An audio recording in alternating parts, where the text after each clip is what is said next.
Index word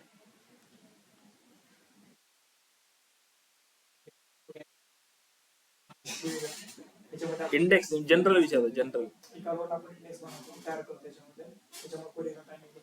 नाही मी SQL related नाही विचारत आहे म्हणजे एसक्यूएल सोडून द्या टेक्स्ट बुक मध्ये असतो टेक्स्ट बुक मध्ये यस टेक्स्ट बुक में हमने देखा राइट इंडेक्स सो इंडेक्स का काम क्या होता है कि हमें गाइड करना राइट कि लेट्स से मेरे 1000 पेजेस की बुक है तो इंडेक्स के ऊपर क्या लिखा होता है कि टॉपिक एंड कौन से पेज पे वो टॉपिक है तो अगर मुझे किसी पर्टिकुलर टॉपिक पे जाना है तो मैं इंडेक्स देखता हूँ और डायरेक्टली उस पेज पे चला जाता हूँ मैं हर एक पेज नहीं देखता 1000 पेजेस देखने रहेंगे तो बहुत टाइम लगेगा उस टॉपिक को सर्च करने के लिए अगर मैं इंडेक्स की हेल्प लूँ तो सर्च करने के लिए मुझे ईजी हो जाएगा सेम कंसेप्ट सीक्वल के अंदर है अगर मैं कुछ क्यूरी लिखता हूँ जिसमें मैं वेयर क्लॉज लगता हूँ वेयर क्लॉज यूज करता हूँ इन शॉर्ट मैं कुछ सर्च कर रहा हूँ राइट मेरा डेटा में वेयर क्लॉज के बेसिस पे मैं कुछ सर्च कर रहा हूँ तो ये सर्चिंग जो है अगर मैं इंडेक्सिंग यूज करके करूँ तो ये फास्ट होगा विदाउट इंडेक्सिंग ये स्लो होगा ठीक है कंसेप्ट समझ में आया इंडेक्सिंग का इंडेक्सिंग दो टाइप का होता है एक लीनियर सर्चिंग एंड एक बाइनरी सर्च ठीक है लीनियर सर्च मतलब क्या let's say late me open Excel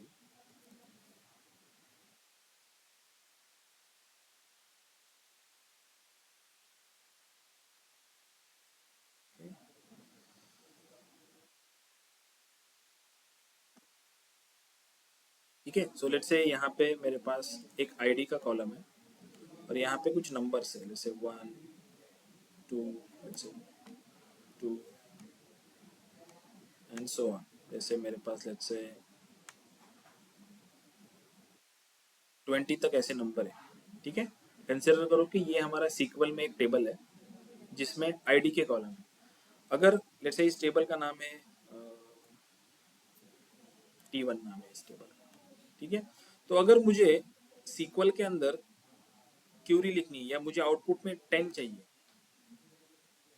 output में मुझे 10 चाहिए तो मैं सीक्वल में क्यूरी कैसे लिखूंगा मैं ऐसे लिखूंगा ना कि select star from this T1 where ID is equal to 10 right ऐसा सर्च करेंगे ना अपन तो क्यूरी हमें क्या आउटपुट देगी 10 आउटपुट देगी बट इस पर्टिकुलर क्यूरी को जब अपन लिखते हैं जब इंडेक्सिंग नहीं होता है तो सर्च कैसे होता है ये क्या करेगा फर्स्ट रो में जाएगा ये क्यूरी यहाँ पे चेक करेगा कि 1 इज इक्वल टू 10 है क्या नहीं देन सेकंड रो में जाएगा थर्ड रो में जाएगा फोर्थ में जाएगा ऐसे कहाँ तक जाएगा यहाँ तक जाएगा 10 तक 10 तक जब जाएगा तो वो ये कंडीशन सेटिस्फाई करेगा आपको आउटपुट देगा सो इन शॉर्ट जब उसको सेम क्राइटेरिया यहाँ पे मिल रहा है जब कंडीशन सेटिस्फाइड हो रही है then you will get output उससे पहले वो क्या कर रहा है सारी सर्चिंग कर रहा है लेकिन यहाँ पे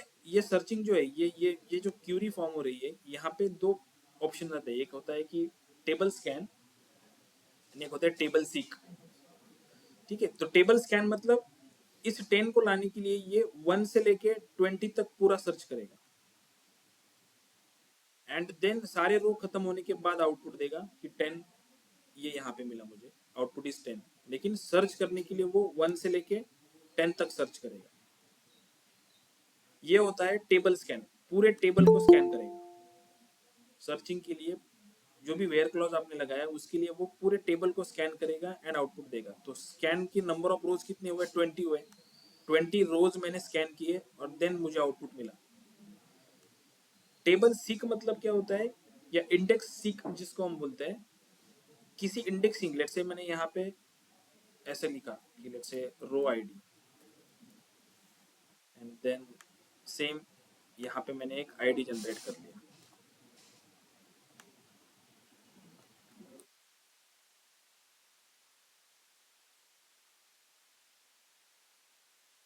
ठीक है नाउ अगर मैं अभी सर्च करूं कि आईडी इज इक्वल टू 10 तो ये इस ये जो लेट्स से यहाँ पे मैं सर्च में डालता हूँ select ID from T1 where ये रो आईडी जो है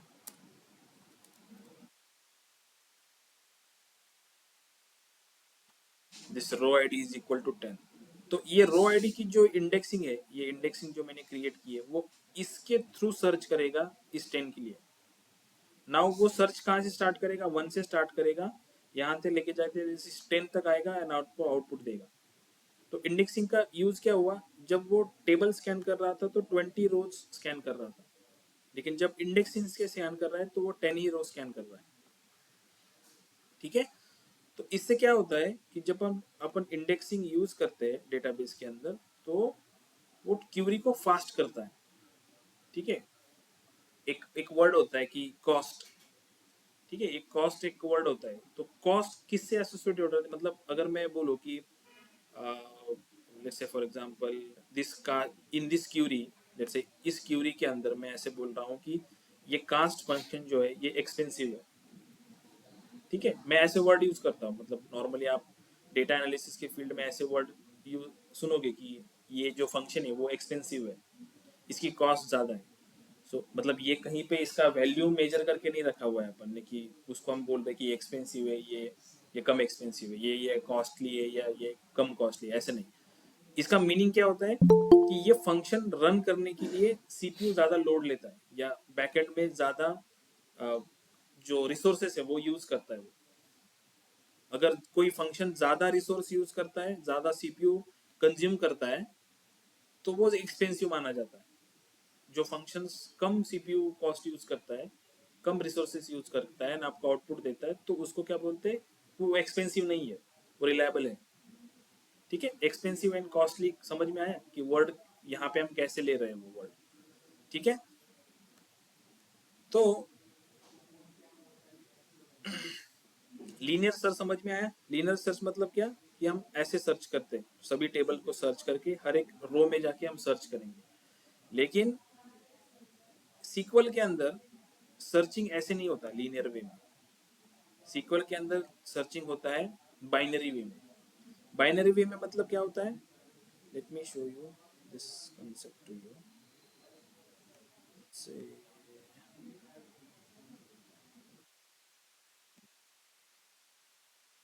ठीक है, सो लेट्स से मेरे पास एक एक इमेज दिख रही है आपको यहाँ पे स्क्रीन पे, right.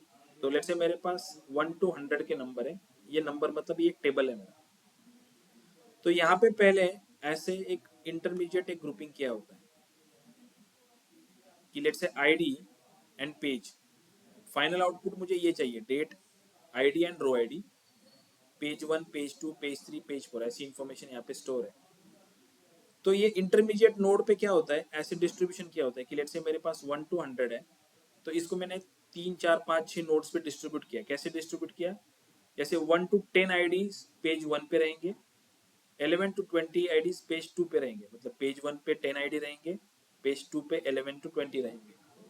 Same way 20 to 30 IDs page 3 पे रहेंगे, 31 to 44 पे रहेंगे, एंड सो ऑन टिल 100। तो जब मुझे लेट से इस स्ट्रक्चर के ऊपर अगर मैं बोलूँ कि लेट से मुझे 20 आउटपुट चाहिए, 20, तो जब मैं क्यूरी फायर करता हूँ सीक्वल के अंदर, तो वो सर्चिंग कैसे होता है, लेट से वो चेक करेगा ओके वेयर क्लॉज में क्या लिखा है कि 20 लिखा है, तो 20 किस आईडी में आता है, वो चेक करेगा कि आईडी 1 to 10 या 11 to 20, तो उसको आइडेंटिफाई होगा कि यहाँ पे 11 to 20 में वो 20 नंबर है। तो 11 to 20 किस पेज को डिनोट करता है, पेज नंबर 2। तो सर्चिंग के लिए वो पेज नंबर 2 में जाएगा और सर्चिंग करेगा 11 से स्टार्ट। एक नंबर से सर्चिंग नहीं स्टार्ट करेगा, वो 11 नंबर से सर्च करना स्टार्ट करेगा कि 11 इज इक्वल टू 20 नहीं, 20, 12 इज इक्वल टू 20 नहीं, ऐसा करते करते 20 तक जाएगा, आउटपुट देगा। लीनियर सर्च होता तो वो क्या करता, 1 से स्टार्ट करता 20 तक जाता। लेकिन बाइनरी ट्री में क्या होता है, इंटरमीडिएट नोड की वजह से सर्चिंग जो है वो डिस्ट्रीब्यूट हो जाता है, वो डिसाइड कर लेता है कि वेयर क्लॉज में जो आपको वैल्यू चाहिए वो नोड में कहाँ पे है। तो अगर मुझे 20 चाहिए तो 11 20 के ग्रुप में वो पेज नंबर 2 में ही सर्च करेगा, बस वो पेज नंबर 3 में नहीं जाएगा, 4 में नहीं जाएगा या 1 में नहीं जाएगा, वो बस इसी पेज के लिए सर्च करेगा। सो इन शॉर्ट जो सर्च करने के लिए जो रोज होते हैं, वो रोज पे आप कंट्रोल होता है इसका। पहले आप 1000 रोज सर्च कर रहे होंगे, लेकिन इंडेक्सिंग के बाद वही आप लेट से 50 रोज में ही सर्च आपको मिल रहा है। तो 1000 रोज सर्च करने के लिए उसको ज्यादा टाइम लगेगा, लेकिन 50 रोज सर्च करने के लिए सीक्वल के इंजन को कम टाइम लगेगा। तो ये बेसिक है इंडेक्सिंग के पीछे। ठीक है, समझ में आ रहा है ये? Linear search and binary search समझ में आया? लीनियर सर्च मतलब क्या? मैं स्टार्टिंग से लेके उस पर्टिकुलर पॉइंट तक सर्च कर रहा हूँ। लेट्स से यहाँ पे मैंने 10 सर्च किया है, अगर मुझे 19 चाहिए होता आउटपुट तो वो 1 से स्टार्ट करता और 19 तक जाता सर्च करने के लिए। लेकिन अगर बाइनरी सर्च कर रहा हूँ तो मेरे पास नोड रहेंगे। लेट्स से मैं यहाँ पे नोड बना रहा हूँ, फॉर एग्जांपल लेट्स से 1 2 5 एक नोड मैंने बनाया, and then let's say 6 to 10 एक नोड बनाया,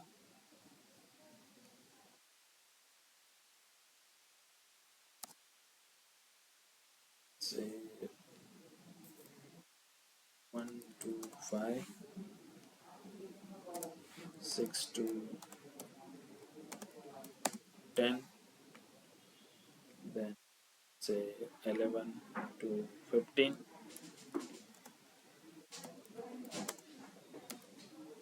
11 to 15, and let's say last node है मेरा 16 to 20। ठीक है, एंड यहाँ पे मेरा रहेगा 1 to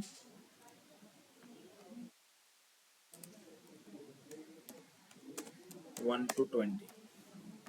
ठीक है, तो लेट्स से मुझे आउटपुट में अगर 10 चाहिए तो वो पहले चेक करेगा कि इंटरमीडिएट नोड में 10 कहाँ पे है, तो वो 6 to 10 के इस ग्रुप में।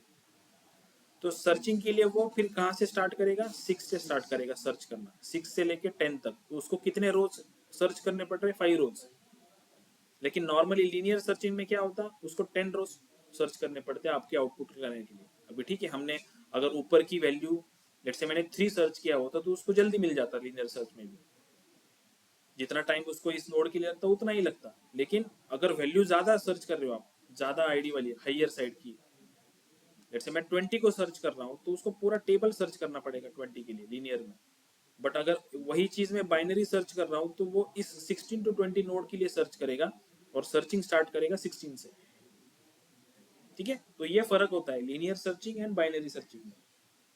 सीक्वल में ऑलवेज जब आप इंडेक्सिंग क्रिएट करते हो तो ये बाइनरी स्ट्रक्चर बैकएंड में ऑटोमेटिकली क्रिएट होता है, ये आपको क्रिएट करने की जरूरत नहीं पड़ती, ये ऑटोमेटिकली क्रिएट होता है। एंड ये अपने हिसाब से नोड्स क्रिएट करके आपको सर्चिंग का रिजल्ट दे देता है। ठीक है, ये बस मैं आपको बता रहा हूँ कि ये ट्री जैसा स्ट्रक्चर क्रिएट होता है, जैसे कि इस इमेज में मैंने बताया ये ट्री जैसा स्ट्रक्चर क्रिएट होता है, इसलिए इसको बाइनरी बोला जाता है, बाइनरी ट्री। ठीक है, अंडरस्टैंड होगा searching, binary searching? Online student ये समझ में आया? Yes, sir. Yes, sir. Now again indexing के दो टाइप है, ये सर्चिंग के टाइप तो हमने देख लिए, linear search and binary search. Indexing के दो टाइप आते हैं, एक होती है क्लस्टर इंडेक्स, अनदर होती है non cluster index. Cluster index क्या होता है? जैसे कि मैंने कोई टेबल क्रिएट किया हुआ है, तो उस टेबल में अगर प्राइमरी की डिफाइन है तो उस प्राइमरी की को वो क्लस्टर इंडेक्स कंसिडर करता है। ठीक है, अगर आपके टेबल में कोई भी की जनरेट नहीं है, मतलब कोई भी प्राइमरी की मेंशन नहीं है, देन आप किसी unique and not null column को क्लस्टर इंडेक्स डिसाइड कर सकते हो। क्योंकि बेसिकली अगर किसी कॉलम में डुप्लीकेट वैल्यू अवेलेबल है तो उसको हम प्राइमरी की नहीं देते कभी भी, राइट? प्राइमरी की का मतलब ही क्या होता है कि वो यूनिक होना चाहिए, नॉट नल होना चाहिए। इंडेक्सिंग का मतलब ही यही होता है कि हर एक रोज को वो यूनिकली आइडेंटिफाई करे ताकि जब हम सर्च करें तो हमें एक्यूरेट रिजल्ट मिले। अगर इंडेक्सिंग ही हमारा डुप्लीकेशन के फॉर्म पे बना होगा तो आउटपुट में हमें प्रॉपर रिजल्ट नहीं बनेगा। इसलिए क्लस्टर इंडेक्स जो होता है ऑलवेज हम ट्राई करते हैं कि यूनिक एंड नॉर्मल कॉलम्स को ही हम क्लस्टर इंडेक्स बना सकते हैं। बना सकते हैं मतलब अगर आपके पास टेबल बना हुआ है, उस टेबल में कोई भी प्राइमरी की मेंशन नहीं है, तो आप कोई एक कॉलम को चूज करके उस कॉलम को as a cluster index use कर सकते हो। लेकिन उस क्लस्टर इंडेक्स को आपको पहले डिफाइन करना होता है कि इस पर्टिकुलर टेबल के लिए this particular column act as a cluster index. उस कॉलम का रेफरेंस लेके आप क्या करते हो, एक इंडेक्सिंग बनाते हो। ठीक है, सो लेट्स से यहाँ पे मैं एक इंडेक्सिंग बना रहा हूँ, for example select star from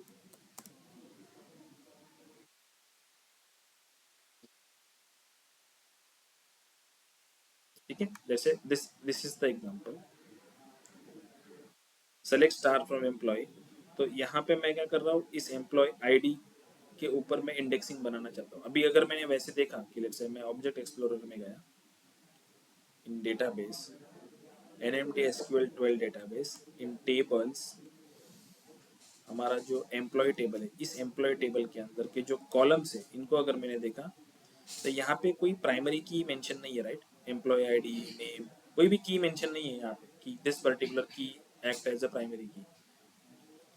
तो अगर ऐसा मेरे पास सिनारियो है, तो लेट्स से मैं यहाँ पे जा रहा हूँ इंडेक्सिंग के ऊपर अगेन, एंड लेट्स से मैं यहाँ पे सर्च कर रहा हूँ कि where employ ID is equal to let's say 9। तो ये क्यूरी मुझे आउटपुट क्या देगी? एम्प्लॉय आईडी 9 का आउटपुट देगी। अगर इस क्यूरी का मैंने एग्जीक्यूशन प्लान देखा, एग्जीक्यूशन प्लान मतलब क्यूरी परफॉर्म कैसे हुई है, यहाँ पे देखो एक ऑप्शन आता है इंक्लूड एक्चुअल एग्जीक्यूशन प्लान। इसको मैंने अगर ऑन किया एंड इस क्यूरी को वापस से रन किया, तो यहाँ पे देखो क्यूरी के आउटपुट में दिस इज माय रिजल्ट, ये एक मैसेज होता है जो हमें बताता है कि कितने रोज अफेक्ट हुए, और यहाँ पे एक एग्जीक्यूशन प्लान आता है। यहाँ पे देखो क्या आ रहा है, टेबल स्कैन आ रहा है, राइट? यहाँ पे देखो लिख के क्या आ रहा है, टेबल स्कैन आ रहा है। इसके ऊपर अगर मैंने होवर किया, तो यहाँ पे दिखा रहा है कि number of rows to read कितने दिख रहे हैं आपको, ऊपर से देखो 5-6 नंबर की लाइन होगी, 10 रोज उसने रीड किए है, मतलब टेबल को पूरे स्कैन किया है। ऊपर से 1 2 3 4 5 6 नंबर की लाइन हो गई, नंबर ऑफ रोज रीड दिख रहा है, number of rose read.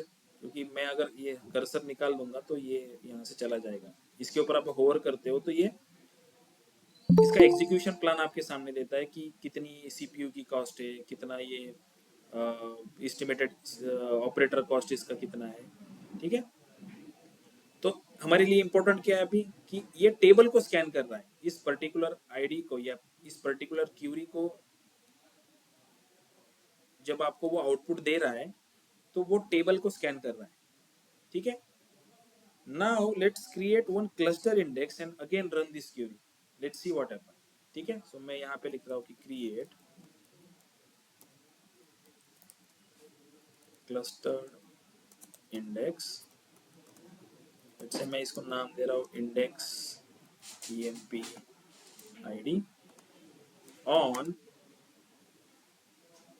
employee emp और employee इन ब्रैकेट, कौन सा कॉलम है मेरा, एम्प्लॉय आईडी का कॉलम है, मैं इस कॉलम के ऊपर एक क्लस्टर इंडेक्स क्रिएट करना चाहता हूँ। ठीक है, सिंटेक्स कैसा रहेगा, क्रिएट क्लस्टर्ड इंडेक्स, इंडेक्स का नाम, जो आप इंडेक्स क्रिएट करना चाहते हो उसका नाम, ऑन एम्प्लॉय टेबल का एम्प्लॉय आईडी का कॉलम ब्रैकेट में। ठीक है,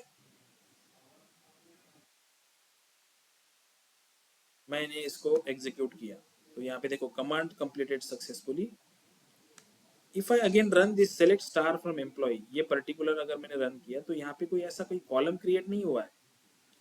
ये इंडेक्स कहाँ जनरेट हुई है, if I go to the object explorer again and let's say मैं इस एम्प्लॉय टेबल को मैंने रिफ्रेश किया, तो देखो इस टेबल में यहाँ पे इंडेक्स एक्स है, टेबल को जब मैंने एक्सपांड किया तो यहाँ पे इंडेक्स एस भी है।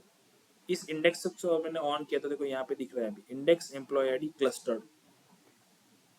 यहाँ पे आप देख सकते हो कि उस पर्टिकुलर टेबल के ऊपर कोई इंडेक्सिंग लगी हुई कि नहीं। अगर यहाँ पे इस टेबल में कोई प्राइमरी की होती तो ऑटोमेटिकली वो इंडेक्सिंग में यहाँ पे ले लेता कि this particular column use as a indexing, because वो एक प्राइमरी की है। आपको create cluster index on that primary key लिखने की जरूरत नहीं है, प्राइमरी की है तो उसको वो क्लस्टर इंडेक्स ही कंसिडर करेगा उस कॉलम को। ठीक है, अंडरस्टैंड हुआ यहाँ तक?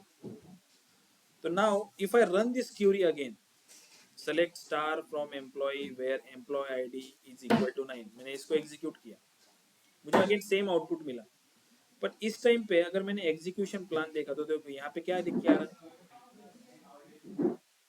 टेबल स्कैन लिख के नहीं आ रहा है अभी, अभी आ रहा है क्लस्टर इंडेक्स सीक, मतलब employ ID is equal to 9, ये सर्च करने के लिए उसने ये जो इंडेक्स एम्प्लॉय आईडी, ये जो इंडेक्स आपने बनाई थी क्लस्टर इंडेक्स, इसकी हेल्प ली है एंड आपको आउटपुट दिया है। ठीक है, देखो number of rows to read अभी यहाँ पे 1 ही दिख रहा है मुझे, नंबर ऑफ रोज रीड 1 दिख रहा है। उस केस में टेबल स्कैन जब हो रहा था तब दिख रहा था 10 रोज उसने रीड किए, अभी 1 रोज रीड किए। तो ये जो क्यूरी है, ये क्यूरी फास्ट रन होगी, मुझे परफॉर्मेंस अच्छा देगी ये क्यूरी, क्योंकि ये इंडेक्सिंग की हेल्प ले रही है रन होने के लिए। ठीक है, अंडरस्टैंड हो रहा है ये। नाउ लेट्स से मैंने यहाँ पे एक और क्राइटेरिया ऐड कर दिया, लेट्स से मुझे क्रिएट ये जो सर्चिंग क्राइटेरिया है, let me open the table again, और लेट्स से मैंने यहाँ पे सर्च किया कि where department ID is equal to, let's say, 100.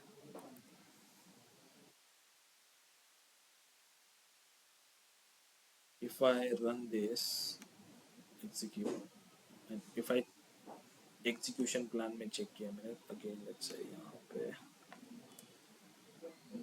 let's say pin,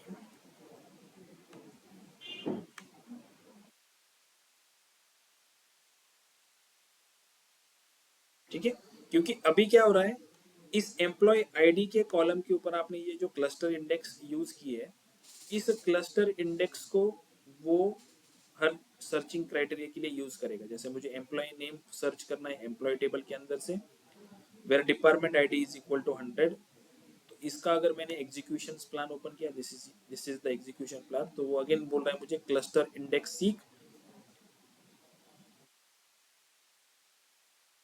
cluster index 6, लेकिन यहाँ पे देखो number of rows to read कितना दिखा रहा है, 10 दिखा रहा है, राइट। तो इसका मतलब अगेन भले ही ये क्लस्टर इंडेक्स की हेल्प ले रहा है, बट फिर भी 10 ही रोज वो टेबल के सारे रोज को रीड कर रहा है, तो ये क्यूरी इफिशिएंट नहीं है। तो फिर मैं क्या कर सकता हूँ, मैं डिपार्टमेंट आईडी के कॉलम के ऊपर दूसरी एक इंडेक्सिंग क्रिएट कर सकता हूँ, लेकिन मेरे टेबल में एक ही क्लस्टर इंडेक्स होती है, मैं एक ही क्लस्टर इंडेक्स क्रिएट कर सकता हूँ। मैं इस क्लस्टर इंडेक्स को ड्रॉप कर सकता हूँ एंड अगेन डिपार्टमेंट आईडी के ऊपर दूसरी क्लस्टर इंडेक्स क्रिएट कर सकता हूँ, या मैं इस क्लस्टर इंडेक्स को वैसे ही रख के डिपार्टमेंट आईडी के ऊपर नॉन क्लस्टर इंडेक्स क्रिएट कर सकता हूँ। मैं मेरे टेबल में एक क्लस्टर इंडेक्स होगी, मल्टीपल नॉन क्लस्टर इंडेक्स हो सकती है। ठीक है, ये अंडरस्टैंड करो। यस युवराज बोलो। नहीं सॉरी सर, गलती से होगा। ठीक है, क्लस्टर इंडेक्स कितनी होगी टेबल के अंदर, एक होगी। नॉन क्लस्टर इंडेक्स कितनी होगी, मल्टीपल होगी। ठीक है, तो नाउ लेट से मैं यहाँ पे एक नॉन क्लस्टर इंडेक्स क्रिएट कर रहा हूँ। लेट से मैं यहाँ पे लिख रहा हूँ क्रिएट नॉन क्लस्टर इंडेक्स। उस इंडेक्स का नाम लेट से मैं यहाँ पे लिखता हूँ कि इंडेक्स dpd ऑन, इस पे कर रहा हूँ मैं, let's say this is my table, इसको कॉपी करके नीचे ले रहा हूँ, बट इस टाइम पे मैं एम्प्लॉय आईडी के ऊपर नहीं कर रहा हूँ, मैं कर रहा हूँ डिपार्टमेंट आईडी के ऊपर। If I run this non cluster index, ठीक है, यहाँ पे देखो ऑब्जर्व करो, पहले वो यहाँ पे क्या दिखा रहा है मुझे कि इंडेक्स सी किस पे हुआ है, क्लस्टर इंडेक्स की बेसिस पे हुआ है। Now if I execute this non cluster index and now again if I run this query, execute, execution plan में देखो अगेन वो क्लस्टर इंडेक्सिंग ही सर्च कर रहा है, बट दिस टाइम इसने सर्च करना चाहिए था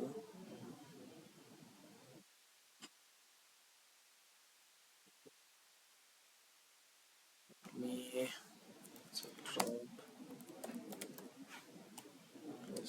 top index,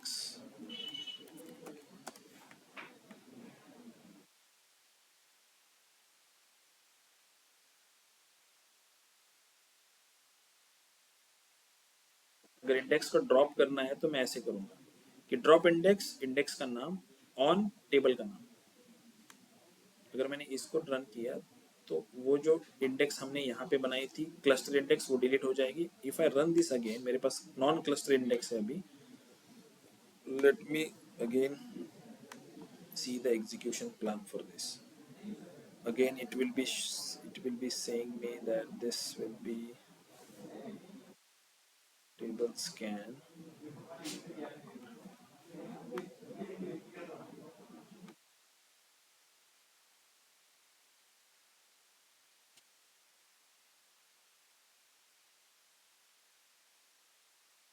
Where let's say मैंने यहाँ पे स्टार डाला.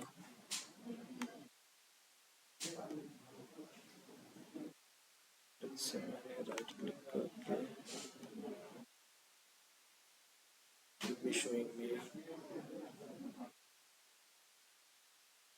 scan. It's supposed to say that it is going through this non-cluster index. Okay. So मैं इसको भी ड्रॉप कर रहा हूँ अभी फिलहाल के लिए. Then we create again.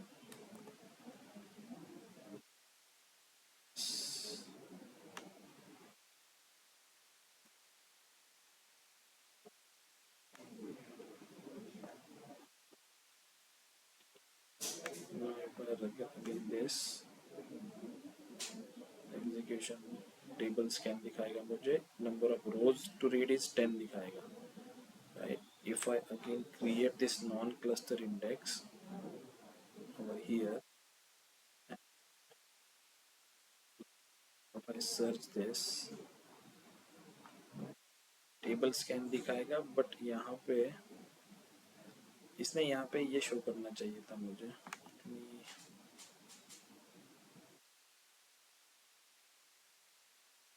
Scan. It is showing me wrong.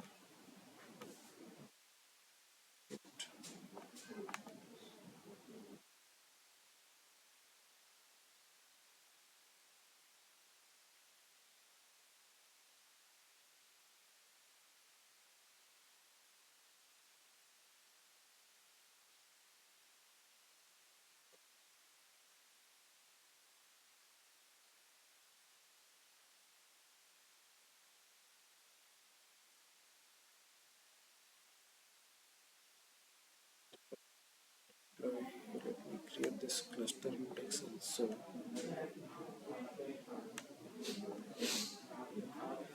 let's say मैं यहाँ पे लिख रहा हूँ id and let's say get id.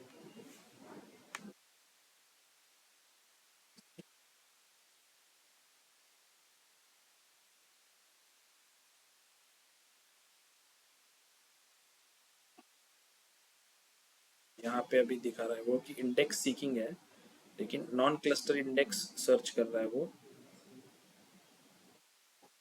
कौन सी सर्च कर रहा है? Index department ID. ठीक है. सो अगर मैं यहाँ पे इंस्टेड ऑफ डिपार्टमेंट आईडी मैं अगर एम्प्लॉय आईडी लेता हूँ, से मैं कंट्रोल सी करके यहाँ पे मैंने कंट्रोल ये कर दिया. And if I search this,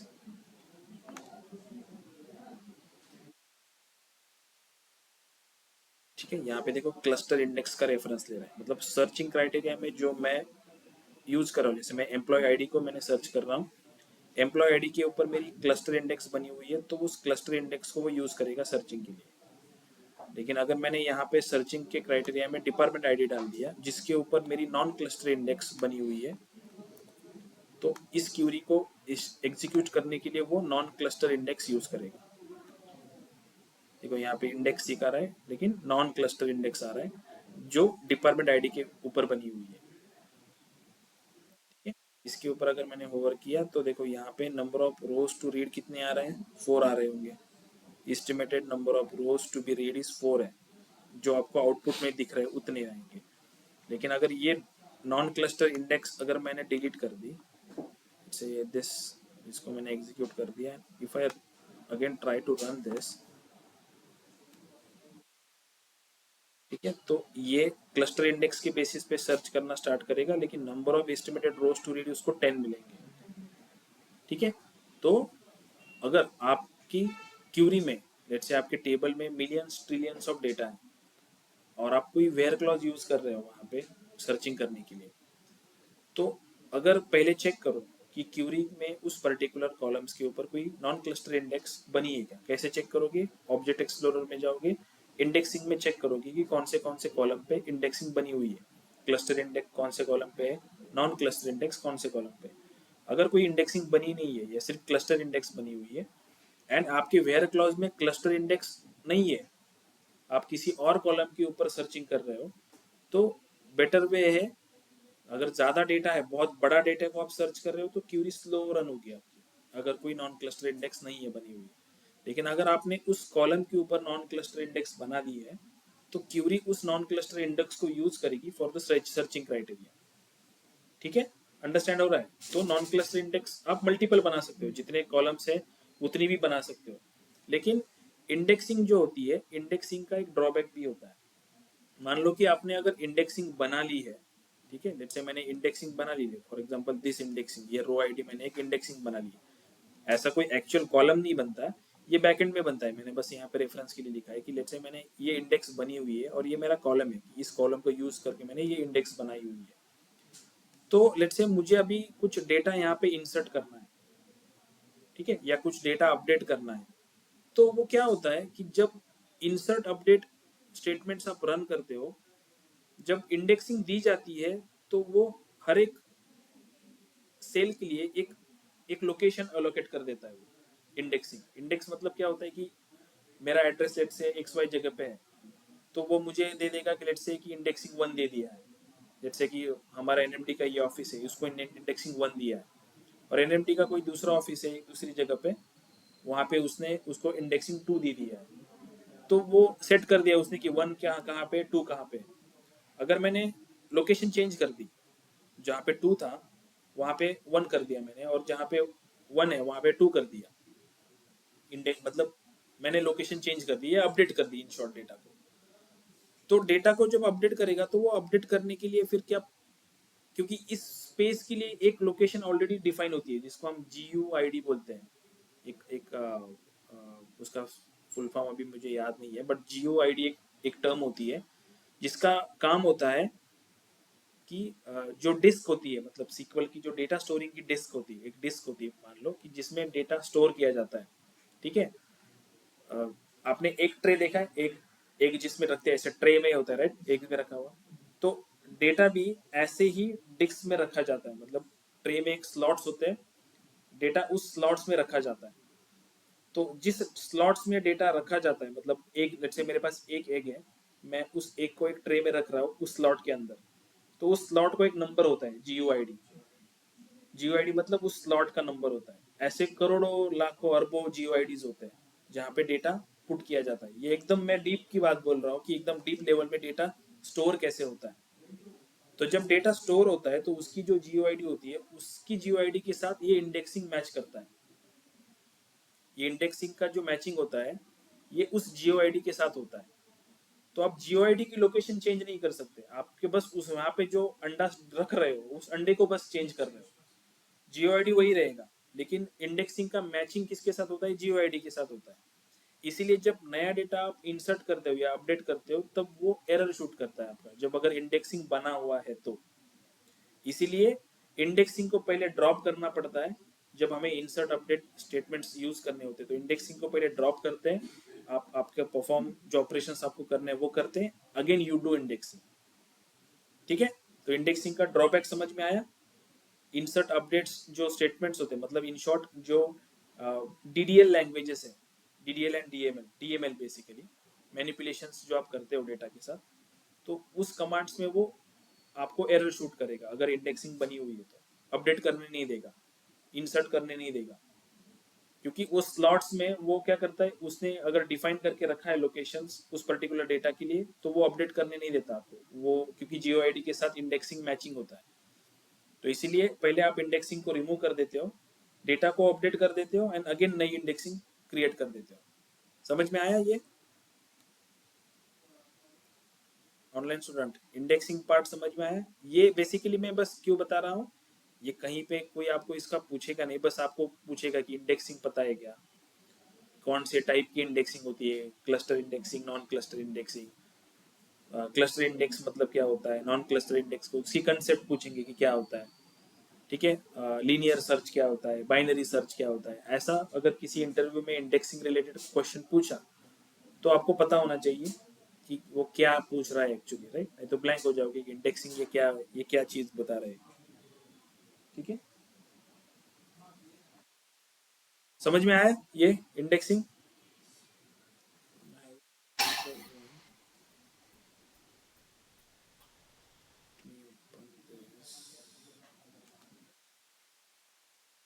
ठीक है, तो जब अपन table scan, index scan and index seek करते हैं, ये क्या होता है, टेबल स्कैन हमने देखा, राइट, टेबल स्कैन मतलब पूरे टेबल का स्कैन होता है। इंडेक्स स्कैन मतलब क्या होता है, जो आपने क्लस्टर इंडेक्स बनाई होगी उस क्लस्टर इंडेक्स को यूज करके वो स्कैन करता है, इंडेक्स स्कैन।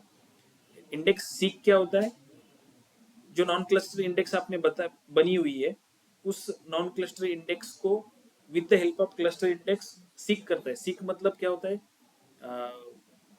कैसे बताऊं मैं, सीक ऑपरेशन मतलब, देखो यहाँ पे डिफरेंस है कि स्कैन ऑपरेशन में क्या होता है, all the rows from the table. Seek operation में क्या होता है, selective rows from the table. मतलब जैसे मैंने क्यूरी में वेयर क्लॉज में जो जो कॉलम यूज किया है, जिस कॉलम की वैल्यू यूज की है उसका आउटपुट 4 आने वाला है, जैसे हमारे टेबल में 10 रोज है, आउटपुट में 4 आने वाले हैं, तो सीक में वो आउटपुट आएगा, वो 4 रोज को सर्च करेगा। लेकिन स्कैन में क्या करेगा, पूरा टेबल स्कैन करेगा। ये बेसिकली ये फेचेस, touches, CPU consumptions, IO component uses, executes with, ये जो है ये कहाँ पे दिख रहे हैं, जो एग्जीक्यूशन प्लान जिसके ऊपर हम होवर करते हैं ना, ये वहां पे दिखता है आपको ये ऑप्शंस।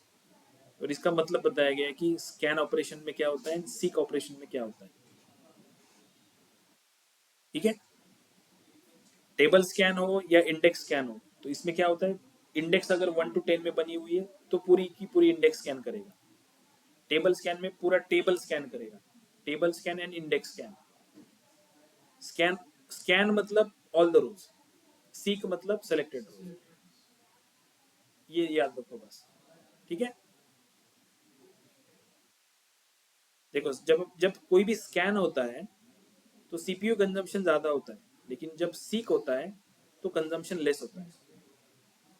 ये सीक कब होता है, जब आप इंडेक्सिंग क्रिएट करते हो, cluster index, non cluster index, एक इंडेक्सिंग जब क्रिएट करते हो और उनको उसी कॉलम्स को यूज करते हो सर्चिंग के लिए वेयर क्लॉज में, तब वो सीक ऑपरेशन होता है, इंडेक्स सीक,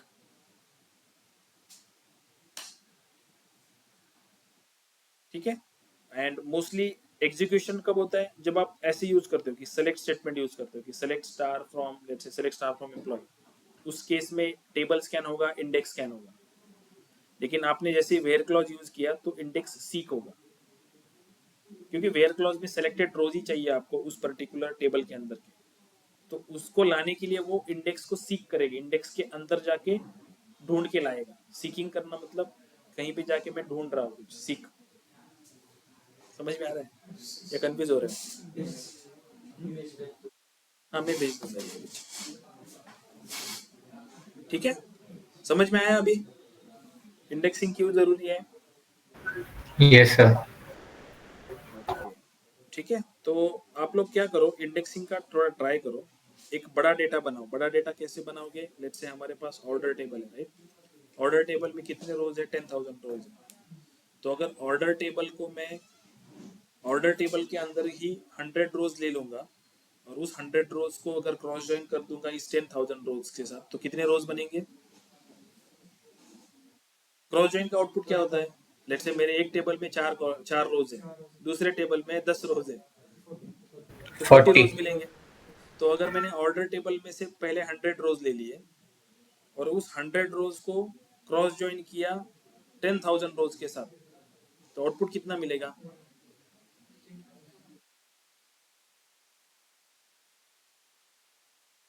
ऐसे मिलेगा ना, let's say this 10,000 multiply by 100, कितने मिलेंगे?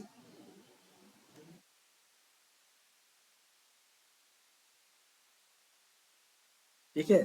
तो कैसे बनाओगे? ये बड़ा डेटा बनाना, जैसे मुझे टेस्टिंग के लिए बड़ा डेटा बनाना है, तो 10,000 रोज को अगर मुझे मिलियंस रोज में कन्वर्ट करना है तो कैसे करूंगा? क्रॉस जॉइन को यूज करके करूंगा।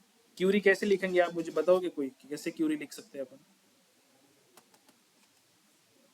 हमने सीटी देखा, हमने सब देखा हुआ है, जॉइंट्स देखे, सब देखा, मुझे बताओ कि मैं क्रॉस जॉइन को यूज करके कैसे 10,000 रोज को मिलियंस रोज में कैसे बनाऊं?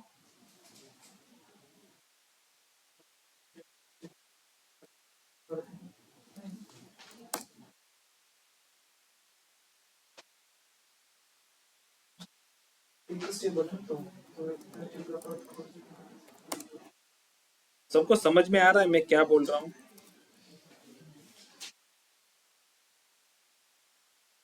इस ऑर्डर टेबल में कितने रोज है अपने पास? 999 4, मतलब लगभग 1,000 रोज है ना? 1,000 रोज है, राइट? लेट्स से मैं ऐसे बोल सकता हूँ यहाँ पे कि select star from orders, cross join, bracket, select top 100 star.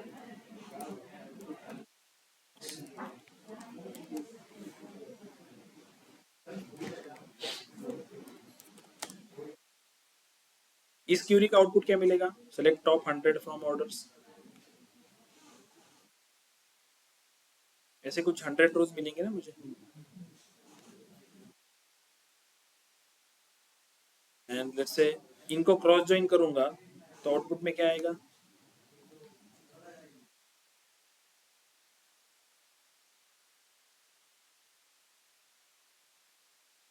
से यहाँ पे मैं ले रहा हूँ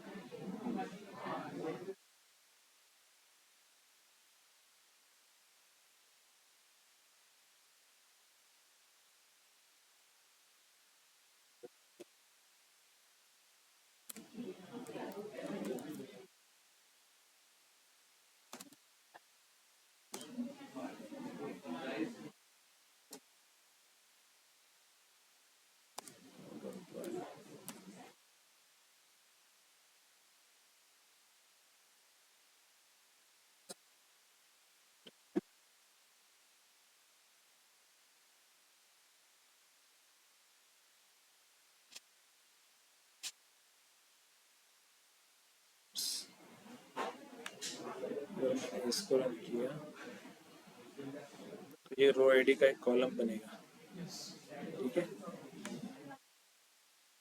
999 4, ये भी 999 बनेगा, ठीक है। क्रॉस ज्वाइन, इसको अगर नाम दिया मैंने ए, इस टेबल को select top 100 from orders, execute this column row ID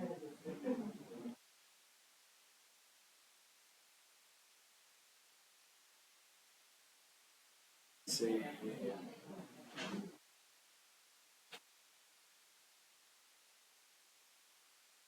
कुछ कॉलम ले लेता हूँ। जैसे मैं यहाँ पे लिख रहा हूँ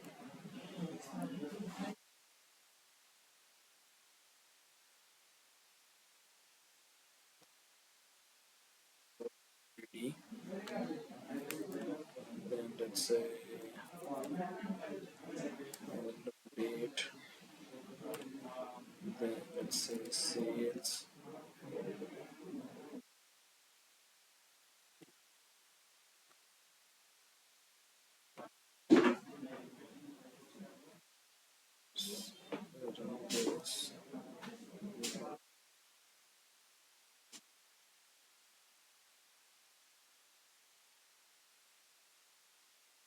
so can we do this like let's say यहाँ पे मैंने ऐसे लिखा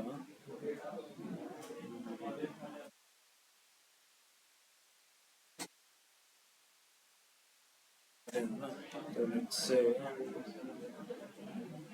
इसका मैंने नाम let's say ओ दिया,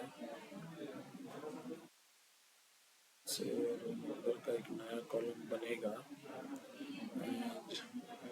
O dot star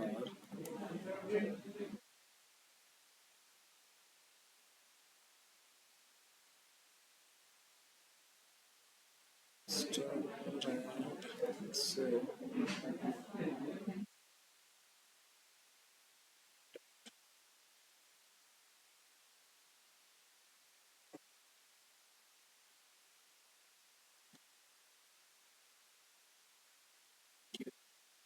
let me see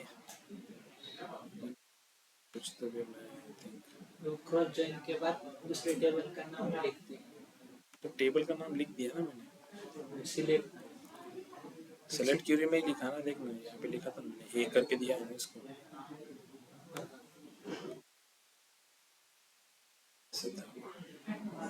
basically backup की रेट किया है ठीक है फिलहाल के लिए मैं इसको निकाल रहा हूँ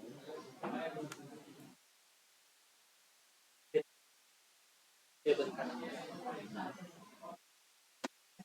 कैसे बनेगा ये अभी एग्जीक्यूट हो रहा है बेसिकली क्या है कि मैं एक रो नंबर का यहाँ पे एक कॉलम क्रिएट किया है वो क्या कर रहा है कि एक यहाँ पे जैसे 1 2 3 4 आ रहा है ना ये रो नंबर का एक कॉलम जनरेट हो रहा है तो जब क्रॉस ज्वाइन करूंगा तो ये रो आईडी फिलहाल के लिए ये रो आईडी मेरा कंटिन्यूअस मतलब 1 2 3 4 था जब मैं ऑर्डर टेबल रन किया तो रो आईडी यूनिक था लेकिन क्रॉस ज्वाइन जब करूंगा तो क्रॉस ज्वाइन कैसे होता है कि लेट्स से फर्स्ट टेबल का 1 है तो वो 1 सेकंड टेबल के जितने रोज होंगे उनके साथ कनेक्ट होता है तो मतलब डुप्लीकेशंस बनेगा रो आईडी का इसीलिए एक नया कॉलम बना रहा हूँ जो मुझे आउटपुट दे 1 2 3 4 5 6 ऐसे